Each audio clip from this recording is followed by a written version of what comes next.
Mesdames, Messieurs, bonsoir. C'est un plaisir de vous retrouver encore une fois de plus sur votre télévision Au-delà de l'imagination. Bienvenue dans Actu Soir. Vous le savez très bien, l'actualité, c'est beaucoup de choses à la fois en République démocratique du Congo.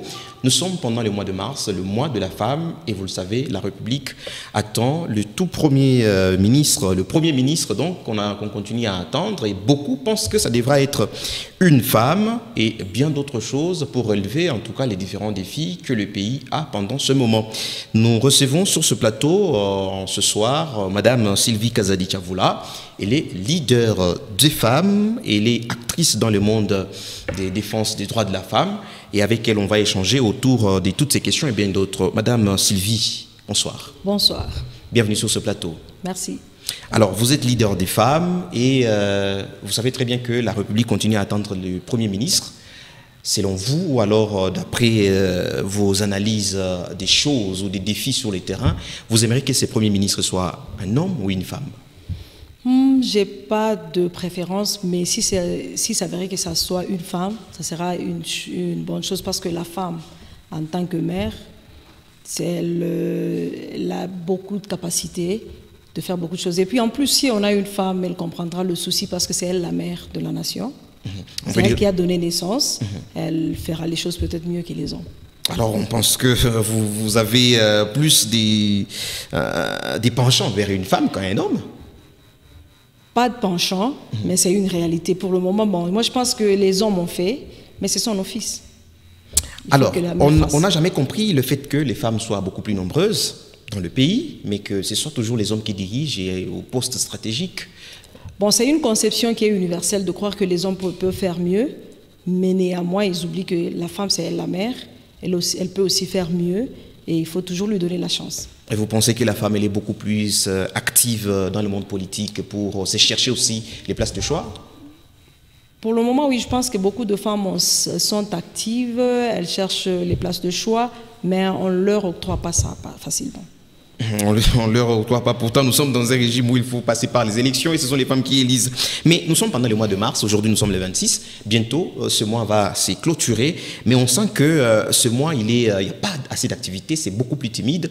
On ne sait pas c'est quoi. Selon vous, vous pensez que le mois de mars de cette année, c'est comme les autres mois de mars? Ce mois de mars est plus timide parce que nous avions... Bon, étant donné que le pays est en guerre, nous sommes plus en méditation. Et nous sommes plus en train de penser aux autres femmes qui sont à l'Est et tout ça. Et puis c'est ainsi qu'on nous a...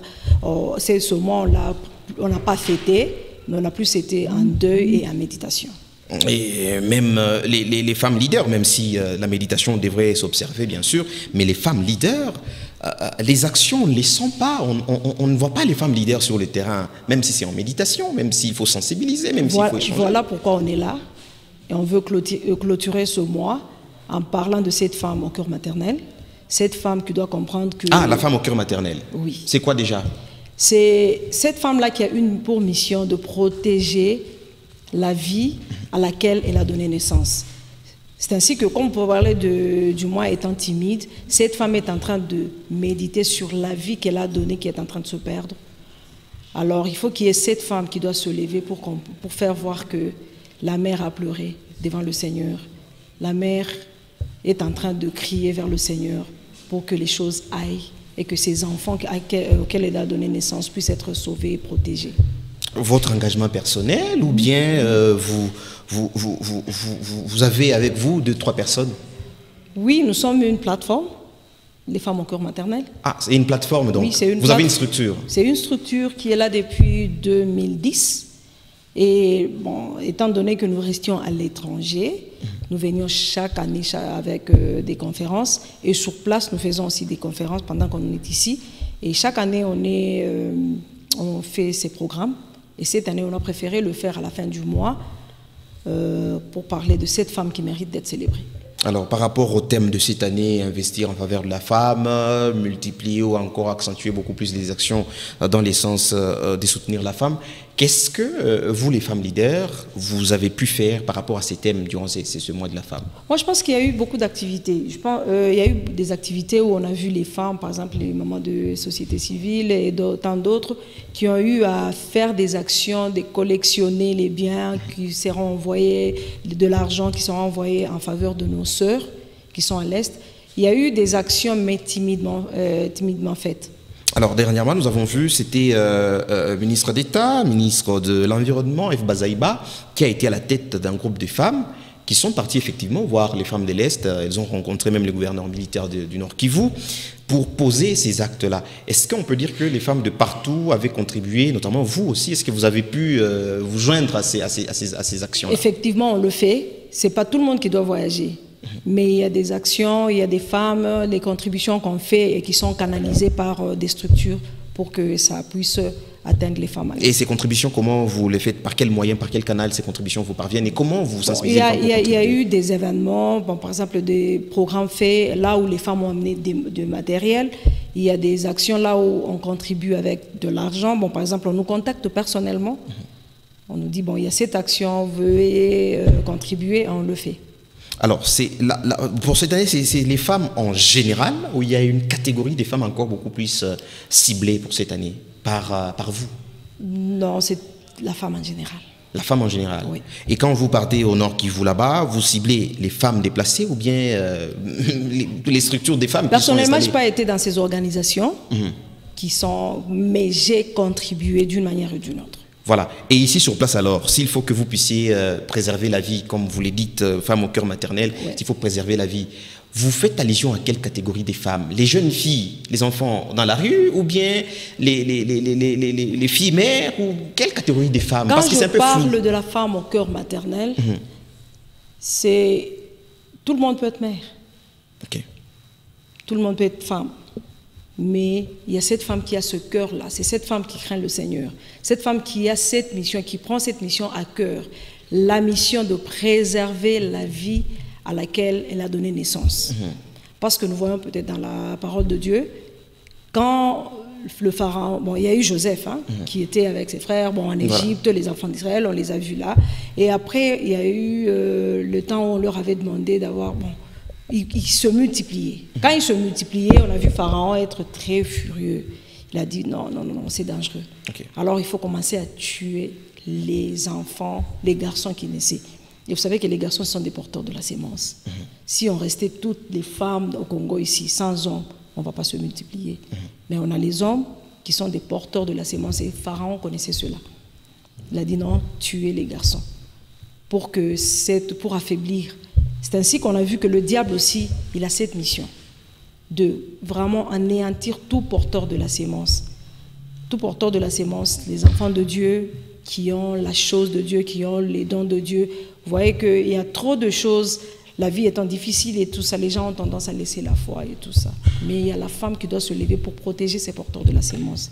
On a vu dans la Bible, comme je vous dis là, les deux aides-accoucheuses, Shipra et Poua. La Bible nous dit que bien qu'elles avaient reçu les instructions de Pharaon, elles n'avaient pas obéi. Elles ont protégé les enfants en disant à Pharaon que non, ces femmes-là sont des femmes courageuses. Hein. Quand on arrive comme ça, elles se sont déjà accouchées, donc il n'y a pas moyen qu'on tue. Donc la mission du diable pour le moment, pour la ville, pour le pays, pour le monde, c'est tuer tous ceux qui portent la sémence, tous ceux qui ont la vision positive.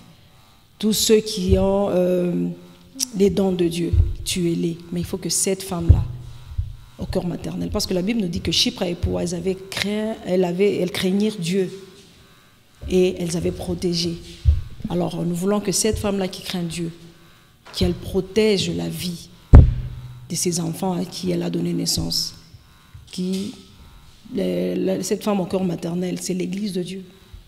L'Église de Dieu aujourd'hui, elle est là telle que vous la voyez, c'est une mère, mais qui ne protège même pas ses enfants. On amène les enfants vers Christ, mais on ne se soucie pas de comment ils grandissent. On veut que l'Église soit pleine, pour que peut-être on ait beaucoup d'offrandes, qu'on ait beaucoup d'argent, mais en tant qu'Église, en tant que mère, en tant que servante, serviteurs qui dirigeons ces églises, on n'a pas le souci de voir ces porteurs de la sémence s'émerger, grandir et devenir grands. Nous, on veut, c'est que ceux qui vont nous amener. Maintenant, la chose en ces enfants-là, on s'inquiète plus. On s'inquiète plus. Alors, on veut, c'est cette femme-là, au cœur maternel, dont nous sommes. Alors, on peut dire que Femmes au cœur maternel, c'est beaucoup plus vers l'église, ça réunit les serviteurs, les servantes de Dieu. Oui, c'est plus dans l'église, mais ça touche les autres parce que nous avons aussi une autre mission, c'est d'ajouter de la valeur dans la vie des gens. C'est un peu ample, mais je peux vous dire, bon, on arrive dans la vie de quelqu'un, on doit relever le niveau parce qu'on veut que la personne aussi soit indépendante. Par exemple, on a les enfants de rue qu'on comprend, on les amène à l'école pour protéger ce que Dieu a mis en eux. Ils deviennent, on en voit, ils étudient maintenant, ils ne sont plus dans la rue. Ils seront des gens dans la vie qui seront utiles pour le pays. C'est-à-dire, on fait à l'église, mais on fait aussi dans la société, dans la communauté. Alors, on fait des actions. Il arrive que vous organisiez peut-être des rencontres, c'est pas moi, avec d'autres personnes, vous invitez des gens, des séminaires, des conférences et ainsi de suite, oui, que vous avez déjà pu organiser. Oui, on a organisé beaucoup de conférences, mais avec l'arrivée de Covid, c'était un peu timide. Jusque maintenant qu'on commence à reprendre. C'est ainsi qu'on invite beaucoup de gens qui ont connu les femmes au cœur maternel dans les années 2010, 2013, 2015, 2017. Alors, de comprendre qu'on vient de reprendre. Et cette fois-ci, on reprend pour ne pas lâcher. C'est seulement pour le mois de mars ou bien... C'est pas pour le mois de mars. On fait plus de 3 conférences souvent par an. Et cette année, on est en train d'envisager une autre conférence au mois d'août. Et cette conférence sera une conférence VIP. Là, on va prendre seulement les femmes leaders. Parce que notre souci, c'est quoi? Qu'on puisse d'abord verser ce qu'on a dans les leaders qui peuvent aussi aller transférer chez les autres dans leurs églises, dans leur communauté, dans leur société. Vous avez un candidat gouverneur que vous soutenez ici en province, une femme ou un homme que vous souteniez pour qu'il puisse vous accompagner aussi? Un candidat gouverneur? Un candidat gouverneur, bien entendu. Ici? Ici. Que vous soutenez? Oui. C'est qui? Moi, je pense que ce n'est pas un secret. Moi, c'est mon gouverneur, mon chef, Jacques Yaboulakato. C'est lui que vous soutenez? Oui, je n'ai même pas le soutenir, c'est lui. C'est lui. Bien, ça aura été la fin de ce numéro d'Actu Soir de ce jour. Merci à vous, Madame Sylvie Kazadi-Tchavoula, d'avoir participé dans notre émission. D'accord, merci, c'est moi qui vous remercie. Merci à vous aussi, mesdames, messieurs, de nous avoir suivis. C'était un plaisir de vous avoir servi. On se retrouve très, très prochainement avec le même plaisir. Tout à l'heure, le journal.